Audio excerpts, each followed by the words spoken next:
All right, let's pick up on a conversation we've had on this program previously and talk about supervised or safe consumption sites in this country. Safe injection sites, safe inhalation sites. Now, when these sites open up, there's often a popular refrain used when people try and shut them down. If you shut down these sites, you will end up killing people. Well, does that actually happen? What happens when a supervised, safe drug use site shuts down?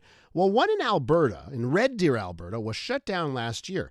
And of course, the concerns about the consequences did show up. Harm reduction advocates warned that shutting down the site would lead to more overdoses, more crime, and a greater strain on emergency services. But according to a new study published last week in the scientific journal Addiction, the opposite has happened. Let's go to Derek Finkle now, an investigative journalist who joins us. Hi, Derek. Welcome back to the show. Thank you. Good morning. So, tell me about this injection site in Red Deer, Alberta, and what happened when it shut down. Yeah, so interestingly, this site shut down almost a year ago on March 31st, 2025, which happens to be the same date that 4 sites were shut in Toronto as a result of legislation here prohibiting them from being near schools and daycares. And it's interesting in that about the Red Deer study is that one thing people might not understand is that when people go to use an injection site pretty much anywhere, Toronto, Montreal, any part of the country, they don't have to use their health card data, their health number. They don't even have to give their real name. They can do it anonymously. And so in 2024, Alberta changed their policy. So when somebody went into an injection site, they had to actually give their date of birth, their name, enough information to link to their health number at the site. And so that allowed them to start collecting data on the people using the sites, which nobody has ever done before, well, certainly in Canada and possibly anywhere. You think that was by design, by the way, to not keep track of anything and who was using the services was a way to make sure nobody could get true answers about how effective these sites are? Yeah, well, it's interesting because when they shut the sites down in Toronto, before they did, an academic who's very pro injection site named Gillian Cole out in University of Newfoundland, she said, "Well, I'm going to conduct some research and find out. It's certainly more people are going to die, and I'm going to conduct this research." But the question is, how do you conduct the research? And so in this case, in Red Deer, what the as you just mentioned earlier, what the study found was that using very reliable health data, which Gillian Cola wouldn't have been able to use in Toronto or Montreal or anywhere else, that, as you said, the number of deaths didn't change, the number of emergency department visits didn't change, the number of EMS-related 911 calls didn't go up. And so, but I can assure you that had this study shown the opposite, and that all these things did go up, they would have just said, well, this is just another, of course it did, because this just proves what we were saying all along. But instead, they're criticizing the study because the study concedes that it only includes 6 months worth of data after the site's closed. And so they're saying, well, this doesn't prove anything. It's just 6 months. But I can assure you that those 6 months would have proven everything had it been the opposite finding. So, Derek, it seems like the tide is turning. You mentioned legislation in Ontario, this in Alberta. I see what's happening in BC. The debate is raging in BC because they've gone maybe further than anywhere else in the country. Why do you think the tide is turning here on these sites? Well, I think here, and certainly in your city in Montreal, I think people, the amount of drug activity that goes on around them is, irrefutable. It's horrible. As I think I may have mentioned in our previous interview we did a while back, there was a trial here for the drug dealer who murdered a woman in my neighborhood after a gunfight erupted right in front of the injection site.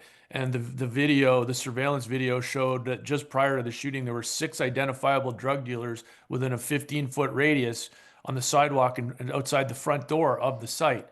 And so I think that people have come to realize that the claims made about, lowering public drug use and, these kinds of things, they're just not true. And it's actually the opposite that happens. And in fact, a drug trafficking expert testified at that trial, the murder trial I was talking about, and he called these sites fishing holes for drug dealers that draw them from all one end of the city to the other because the business is so good. It's all the clients are all concentrated in this one spot.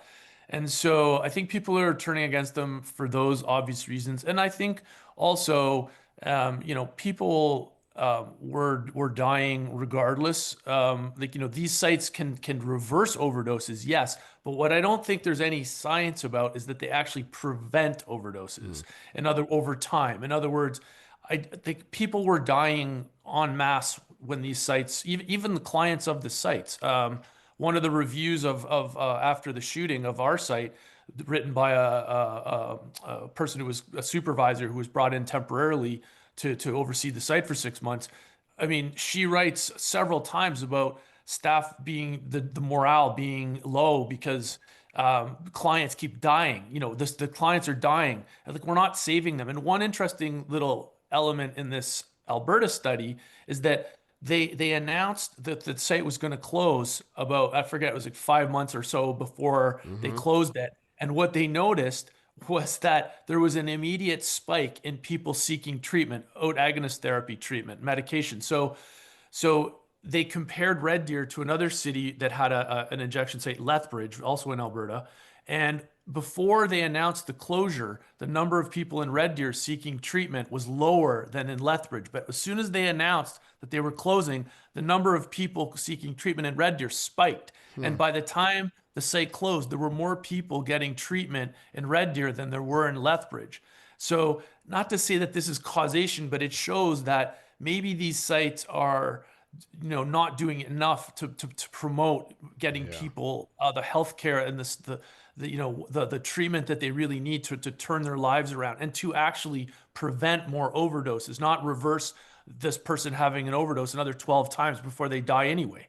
Yeah, and the other thing that I've seen time and time again, these sites, like the people that live near these sites, they see it with their eyes.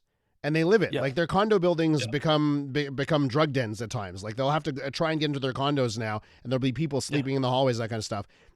The lived experience of the people in that area says, no, things have gotten worse. And then we have these advocates are saying, no, you don't understand. Things are actually getting better. And, sometimes it's hard to square that circle between what people see with their eyes and what advocates will tell us based on some sort of data. Derek, I have it on good authority. It's your birthday. Thank you for joining us on your birthday. Thank you. We have to leave it there. Always great to talk to you. Okay, likewise. Take care. That's Derek Finkle, investigative journalist. Introducing Bryan Adams Radio on iHeartRadio. Hosted by Bryan Adams himself. Join me for an insider look on a wild ride through 40 years of global rock and roll. Bryan Adams Radio. Now available on the free iHeartRadio app. Or ask your smart speaker to play Bryan Adams Radio on iHeartRadio. Who's ready to rock? Kids wanna rock.